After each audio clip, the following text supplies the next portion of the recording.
We've had plenty of residents who have the same driveway problem. Mirrors have helped them. That was my suggestion.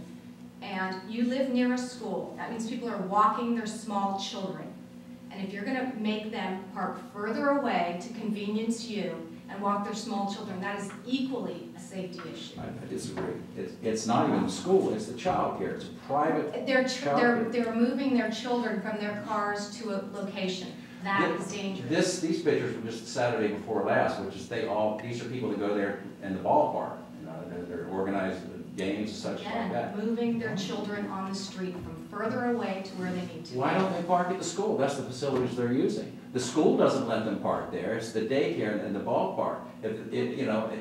It's fine for the school to bar people, but who's the ones that suffer but the neighbors? Well, I remember 2 months ago we discussed this quite a bit, and the object is to stop cars from parking in that area between them. Now, if the car does park there, you know, people disregard signs altogether. Who's going to? The police aren't going to come by there every day and check that, obviously. I still think the sign, and I thought the same thing. The large reflector mirrors. If you're only going to use one exit, one driveway out. Those large reflector mirrors are around in many places in Atherton, and they seem, that's what we discussed last time, they seem to be very good. You haven't tried that at all? No.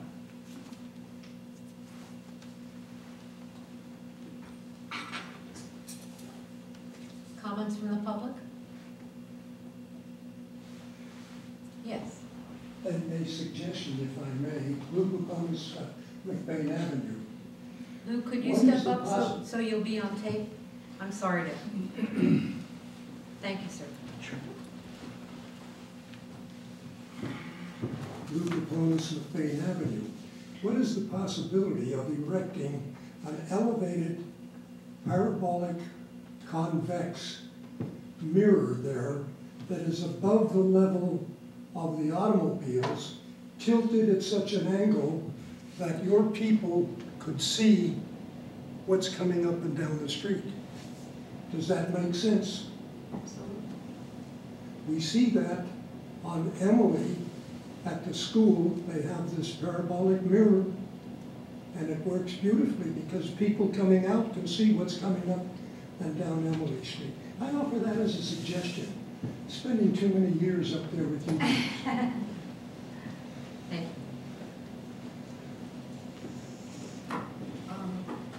Ed and Anthony, what do you see as the best alternative in a situation like this?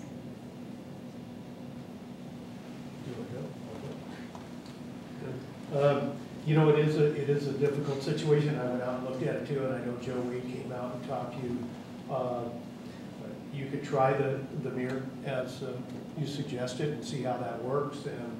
But if it doesn't work, we could try the no parking. But you know, one thing I will say is, and I'm kind of new to Atherton, as you know, there is something happens for every action. You know, something's going to be pushed to another area, or somebody else is going to ask for the same thing. So we may want to try the mirror that John suggested, see how that works.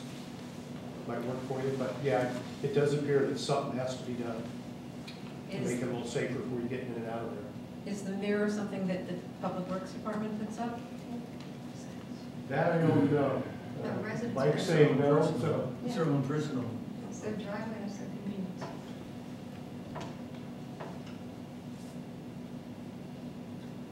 Thoughts from the other council members? The other committee members, excuse me. I'd be happy for you to be council members. Well, I suppose it would show goodwill on the part of the owner of the house if he tried the mirror. And I don't understand why you didn't try it. Too difficult to... No, it's not really comfortable for my wife to use that. She is not really good with something like that. I just don't understand why. It just seems like the right thing to do. I mean, it's been testified that it's a safety issue. These cars are parking off of the road, and there's a school right there with tons of parking. The school won't let them park. And this is a private money-making daycare operation. situation. It's not the school even itself. They won't let the daycare people park there in the school parking lots. They built a parking lot in the back that floods out their property now every time that it rains, so it goes right up to the property. These people never said anything. I'm dealing with stuff that's been going on. They've been there 45 years, 50 years with San Carlos and these properties. The stuff's been going on. That they never, you know, they always just go along to get along. They came over to this country in '53 and they've been very, you know, that's just the way they are. So, no, we're not going to put the mirrors up. I would like to request a vote. Is the school in Atherton? Yes. Would it do any good for the town to write a letter to the school? Apparently it's not the school, it's a daycare. What's the name of the It's daycare? Do you know? Creative Learning, Children's Creative Learning Right. Center. I've had Superintendent Hartwig It's not over the public. house. I understand that, but the daycare is renting the Leasing facilities the from the land. school. The school isn't providing parking Right, for the daycare. but they're making The money. school should be. Yes.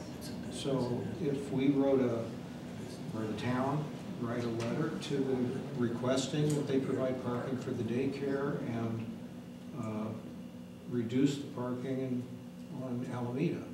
I'm not sure if it's gonna solve your problem, but at least it would be a place, you know, That's a that might be step. better. People wouldn't then be crossing the road and stuff, right? I mean, I see these signs everywhere. There's one a few hundred feet away right there in Colorado, and they're not even next to the problem. And they have it.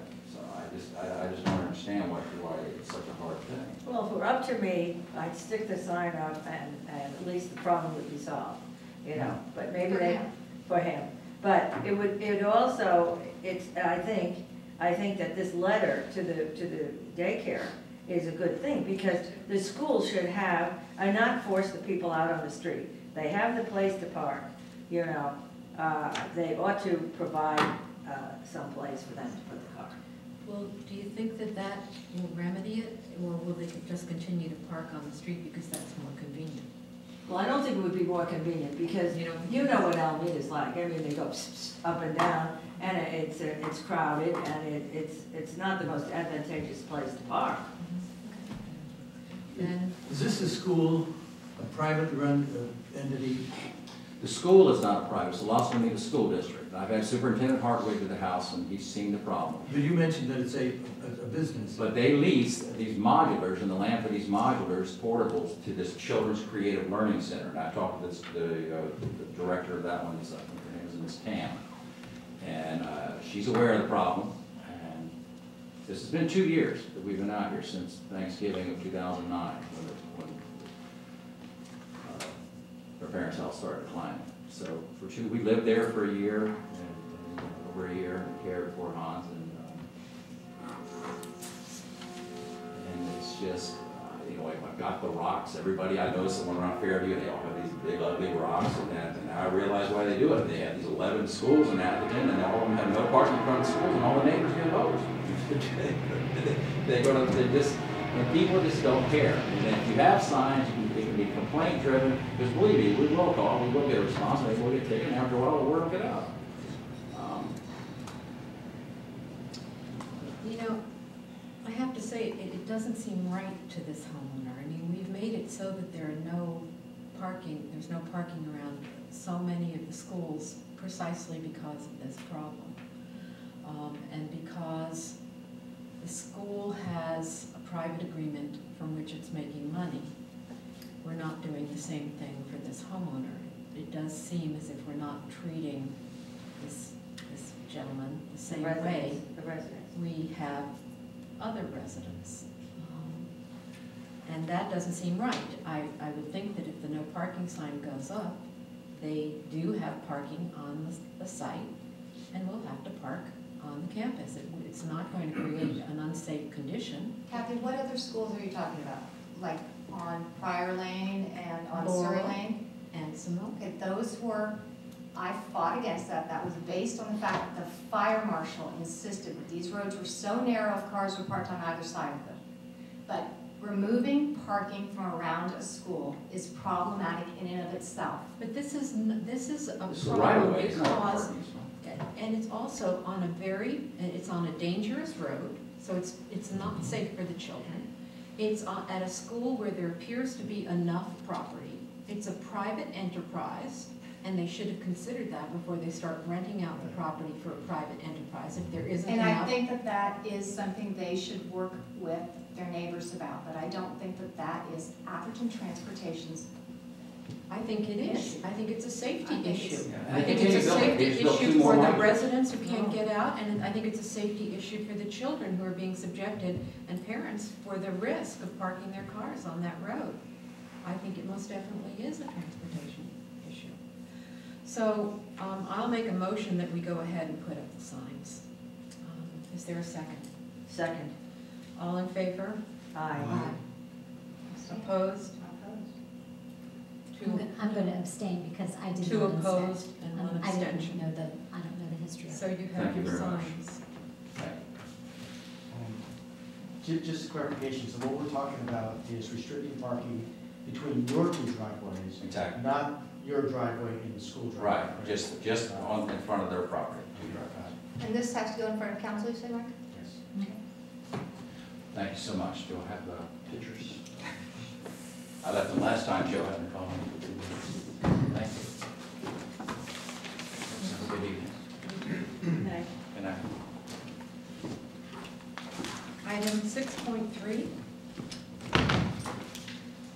Kathy, may I ask that all of you up there, because of my height or hard of hearing, would you speak directly into your mics, please, so that I can hear your Even comments? on, Thank you. Yes. Yes. Do we have the system available? Discussion and possible action to consider in addition to the existing yield sign, painting yield on the pavement at the intersection of Catalpa at Linden. Larry, I think you made the suggestion, so could I ask you to take the floor? Sure, if you want to, can I do it? No, not necessarily, Larry, thank you. Well, I and a number of other, actually, people who walk a lot in Lindenwood have noticed that when people are coming, I'm confused about directions here, but when they're coming toward Linden on Catalpa, it's a very wide intersection, and Linden is the through street. Hawthorne comes in at the same place, there's a stop sign there. And the people on Linden have a yield. But one problem, which I guess has been turned over to Public Works, is that you can't see the yield sign. It's faded and behind foliage. But in addition, there are 2 limit lines painted, which are totally faded. And I've watched many times when people just blast from Catalpa going left onto Linden, because it kind of looks like a straight road, a straight shot. They don't look either way, they just go. And it clearly is a safety issue. So my suggestion was to not only trim the foliage back so they see the yield sign, repaint the limit lines, but someplace either at the limit lines or before, paint on the road yield ahead, so that people would know that it's coming. And didn't you want to replace the yield sign with a new one? Well, so I was told by Judy Belmont that the refurbishing the sign and trimming it away it doesn't have to come to this committee, it's just a public works issue. I see, okay. Questions or comments from committee members? Joan? No, I think it needs to be repainted And the yield marking? and we have a lot of signs that need this same thing. I mean, can we make some sort of recommendation to Mike that we have a schedule for painting over these signs that exist that need to be redone? Not as far as this item is concerned. No, but You have I to mean, stick as a with this general, item. thing, I mean. You can make a point, Okay. and- Yeah, but I we mean, I can't take absolutely any think we action need on to it. repaint our signs, yeah, all of them. Okay, John, I agree. Irv, I agree. Elizabeth? I think it's a great idea, you know. Jean? Well, I was there, I need clarification, okay? So, I was there, and there is a yield sign on Catalpa before you get to that place where you say that it's not, you know, it's completely in the wrong place. The whole thing ought to be taken up and put in a more direct manner toward Linden, don't you think? It's all the way on Catalpa, you gotta go around this thing, and it's buried in the weeds, or the, whatever they are, weeds, bushes, you know, so the whole thing should be taken out and put in a better place. I mean, painting it, I don't think it's gonna do much good. Of course, I agree that it should be fixed, but I think you take that sign up and you put it forward more toward Linden. Well, yeah, and that really, I think, should be a public works decision to decide how to improve the safety. But my point was, and I feel this strongly, that a lot of people don't see signs. And I know you want to paint it on the road. Yeah, Yeah, that's and right. they do see road markings more frequently than they see signs. Now, if they're on the cell phone, they don't see either, but. Questions, comments from the public?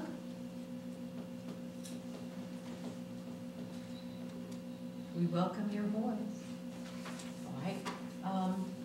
Okay, would anyone like to make a motion? I move that we repaint the existing yield signs at Catalpa and Linden. I think that there's going to be, that the yield sign itself, you say is going to be On the road. And paint the word yield on the road. Yeah, or whatever is the accepted symbology. You know, what staff would recommend is that actually, you're right, there are two limit lines with nothing out there, so it's very unclear. The intersection also is confusing because it's more of an angled intersection. And I agree that in a lot of areas in Atherton, because of the foliage, and that's something, you know, you don't want to cut it back too much. In a lot of places, painting these things on the street would be inappropriate. So what staff would recommend there is to refurbish the limit lines and place yield in front of each one. And then also a yield ahead sign in a visible place would also be a recommendation as well. And that is something that at this point the town does not have a survey of all of its signs, but that is something from the maintenance standpoint, because you're right, there are a lot of signs that are actually very old. And one yield sign that you're talking about is a very old yield sign. And so, yes, that should be replaced and modernized. Is that your motion? That's my motion. That's a good motion. Yes, that's your motion. Do you Would need you repeat clarification? that, It's a Put good yield in motion. front of each one and put a yield sign up ahead. Second. All in favor? Aye. Anyone dissent or abstain? No, I saw that. I was there. All right. Item 6.4, discussion and possible action to install a crosswalk at the intersection of Emily and McBain. Excuse me. All right.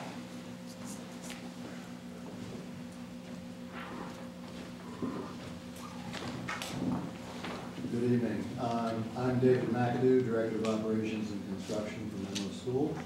And we're here this evening requesting installation of a crosswalk at the intersection of Emily and McBain Avenue. And the background on this is that this year we have a very robust program to try to reduce the parking on our campus and the traffic to our campus, because we're trying to reduce the traffic on Valparaiso. And part of that effort is a very concentrated effort to get the kids that live in our area to either walk or bike to school. Obviously, the goal on that is a sustainability issue, it's a get the kids out and exercise issue, and it's also an issue of us trying to reduce, as I say, the traffic on Valparaiso and the surrounding streets, and the impact on our parking lots. So in this year, what we have found is the kids are actually responding to this pretty well. And we are starting to notice some little pinch points. And with me this evening is our new Director of Sustainability, Kevin Connor, who is going to actually make the presentation and give you the data behind this. But I wanted to give you the background of why we're looking at this where we may not have seen it before. The pedestrian and bicycle traffic is most safely in the area, I don't even know how to describe it, but it's basically west of our campus, from Menlo School through Sacred Heart and then going west. The kids that want to bike and walk to school really have only one other alternative, and that's Valparaiso. We do not want our kids on bicycles or walking down Valparaiso. So we're trying to get them the most direct route, the safest route, and get them on campus as soon as possible.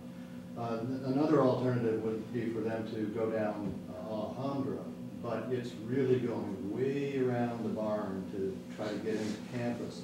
And kids just don't do that. And Alejandra is not a whole lot safer than Valparaiso, particularly at that time of the morning, when you have the drop-off for both Sacred Heart School and there's just a lot of traffic in there. So, Kevin is going to explain it to you.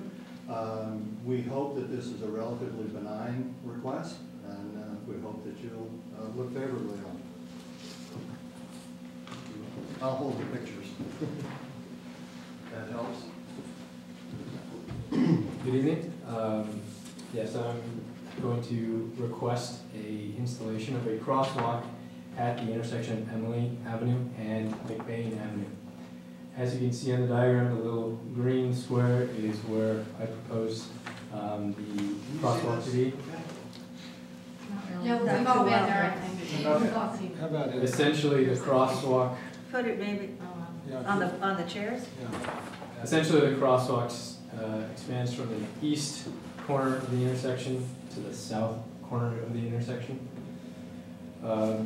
As David mentioned, currently the Menlo School students who come from Atherton, from the residence, and walk or ride their bike, they Like Van and White. Not turn letters. So they travel down Britton or Park Avenue to Emily Avenue, and then they come southeast down Emily Avenue and turn left on McBain. And when they make that left turn, they must cross the street. And without a crosswalk, this maneuver is inconsistent and unpredictable, and therefore dangerous. And the problem is actually aggravated by the Sacred Heart lower and middle school traffic also traveling down Emily Avenue at the same time. The next flip. So it follows along the same path but keeps going. So the students have to negotiate going across the intersection, going across this heavy traffic. If you turn to the 7th and 8th slide. I've got three. You got three. So there's a few photographs, and what they demonstrate is that there's extremely heavy traffic going both directions. And for a student at a middle school age, it's very, very difficult for them to make that cross, especially without a crosswalk. On September 19th, at the behest of some of the Menlo School parents, David, myself, and other Menlo School administrators went out to the intersection to witness what was going on. And as we were out there, we saw 4 different bike groups do 4 different maneuvers. One would make a traditional left turn, go out into the middle of the road, signal left, and make their left. Another one would come into the intersection on the east side, or excuse me, the west side, and then bike across, which actually puts them on the wrong side of McBain, traveling on down towards the campus. So you're saying they would come out here and go down this way? I'm sorry. Each one comes along here, and one would stop here and go across, another one would stop in the middle of the intersection and go across, and another one would even start where we propose the crosswalk and go across. Sometimes they ride, sometimes they walk. A crosswalk really indicates that it is right for them to get off their bike and walk across, then mount their bike and continue on. Right now, because there is no crosswalk, these students and sometimes parents go after it in kind of a haphazard way. And so we want to make that more consistent, both for the pedestrians and cyclists, as well as the drivers going down that way. We have approximately 10 to 12 Menlo School students that use this artery to get to campus. And if we know that it's just a very real danger for these children, and we hope that this will alleviate that. We anticipate that if the crosswalk is installed, approximately another dozen would use it, again, simply as cycling and walking. Currently, we just actively discourage drop-off on McBain so that there is no more vehicular traffic. We've had a security guard at the end of the lane, ensuring that those who do one time come out, they chastise them and send them along the way and say this is not the way to go. And we promote that in the website and other communication. As David said, we are really trying to reduce our vehicular traffic around the school, and we really want to encourage these students in Atherton to walk and cycle. So we request that the crosswalk be approved and we get this going. Thank you. Thank you. Before you go any further, I need to ask a question. Sure. Councilmember Lewis, you live in this area. Is this a matter on which you need to recuse yourself? I was going to ask you if that, yeah. I think it may be. Yeah, I won't vote on this. You need to. That's your house, right? That's the law. Oh. And you shouldn't have been here through this presentation even, but you can't even stay in the room. Well, my goodness, okay. I can do it again. You can do it again. No, okay.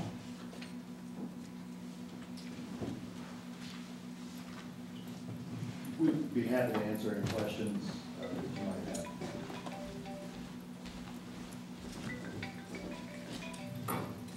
We're waiting for her to get out of here. Oh, I see. Thank you. Yes. So you're just asking for a painted crosswalk? I would also like to request signs on both sides of the crosswalk, simply because, again, as middle school students are smaller and because of the high amount of traffic, we really need that taller marker that really indicates that there will be someone crossing. So now, for a person to be a pedestrian, if they're a bicyclist, they're supposed to get off their bike and walk across the crosswalk? Yes, there's legally, and the police can verify this, there's two ways to make a left turn. It's either to signal left, move out into the lane, and turn left as soon as the coast is clear. Or if there is a crosswalk, bike to the crosswalk, dismount the bike, and walk across, and then and continue on. And I don't know what the cost of something like this would be, but does Menlo School, are they willing to cover some of the costs? Absolutely. Jean, question? Well, I see the sense of it. If they were my kids, I would think it's a logical I think it absolutely needs to go in. I think it's great that Menlo wants to pay for it. It makes it even I that didn't say much we more. wanted to pay for it. No, David, you said. John? Well, I see two members of the audience that live in that corner. Maybe they'd have something to say before we go on further on. One question, would a flashing yellow light at the time when school is convening or people are going home be helpful over a crossing like that?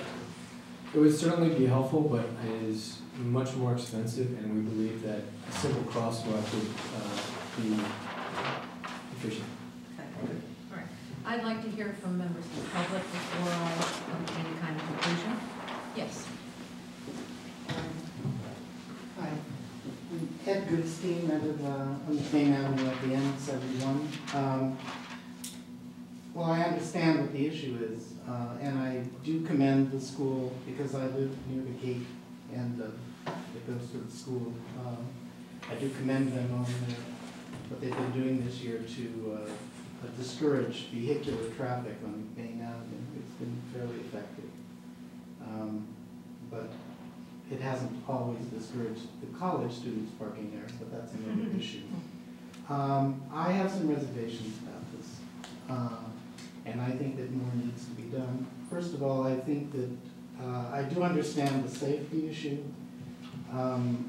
but the reality is that I'm not quite sure whether middle schoolers are going to know the nuance of the difference between riding their bikes across the crosswalk and getting off and walking. If they're vehicles, they have to be treated as vehicles and could be, I suppose, cited if not.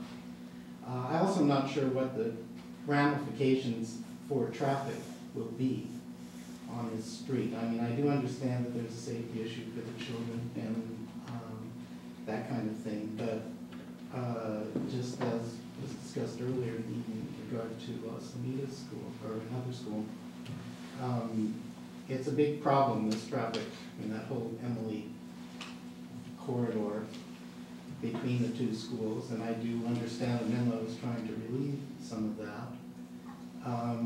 But I think that this needs more study in regard to the entire traffic situation and how this will back things up and if not. Also, what kind of signs are we talking about? Are we going to have, what sort of size are you talking about? We already have a whole bunch of no parking signs, no stopping signs there, and what will that do to the neighborhood? So You have more time if you'd like. okay, I'm just not quite sure that this is a cut and dried issue that doesn't deserve more traffic study or more discussion than has been said just in this presentation.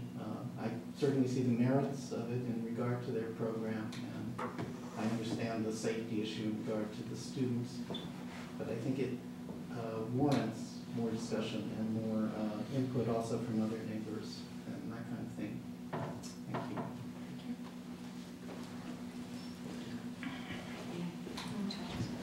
Charles Marsala, 33 Emily, that's the corner of Emily and McMain. I guess I have a question. I see where you've drawn it, so I'm going to draw in here. I'd like some clarification to what it looks like, and here it is.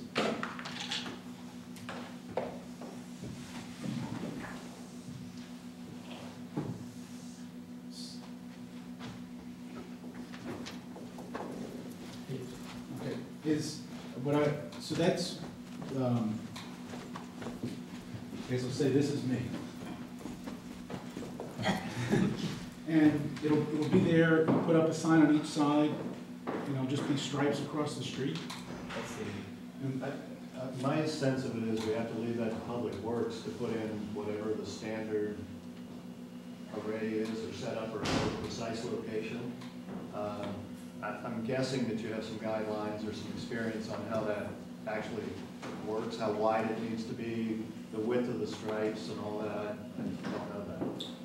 Yes, if I'm directed by this committee, what staff would do is actually, we'd go out, we'd work with the school to find the appropriate times, and we would actually go out and do a pedestrian count.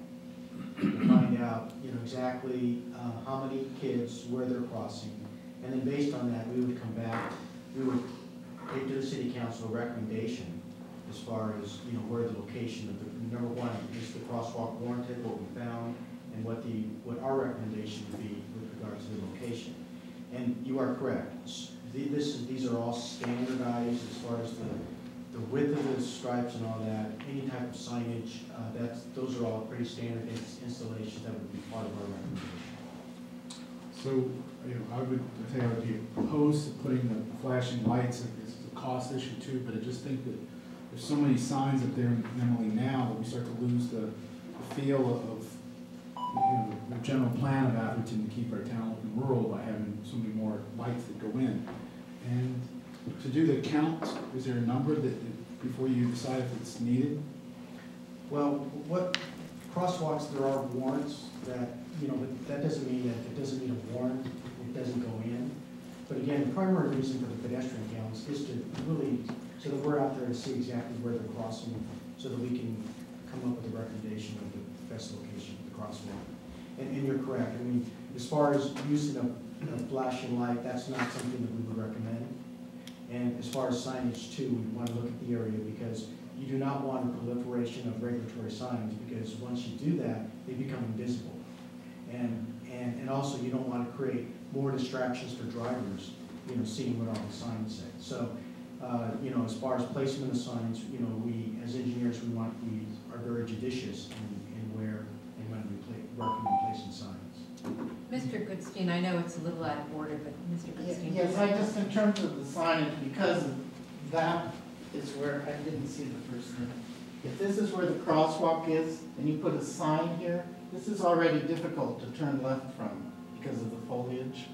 So you have to be very careful what kind of sign and where you put it just there. So, Any other public comments?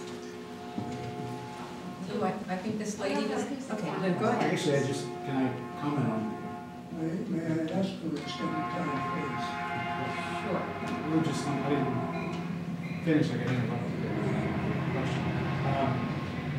You know, I do want to suggest that I believe that this side is better, because there's a stop sign on the other side, so as you're evaluating that, maybe you come up with the same opinion, but I would think that it's a problem. And then the other thing is, where my house is, I have the potential to always change and put a driveway here. So that should be kept in mind, that what effect that would have if the crosswalk was in front of the driveway. Thank you. Thank you. I'm not a very good artist, but anyhow. It's okay. Lou Pomus, 96 McBain Avenue. I want to preface my remarks that I've had 18 to 20 years of wonderful relationship working with both Menlo School and Menlo College, and I'm personally a friend of David McAdoo's, and we've worked together very well. However, at this point, I'm somewhat concerned about what is going on. Number one, the schools are going to increase their numbers. Both St. Joseph's and Sacred Heart and Menlo School and Menlo College. So we're going to have increased traffic there. It does mean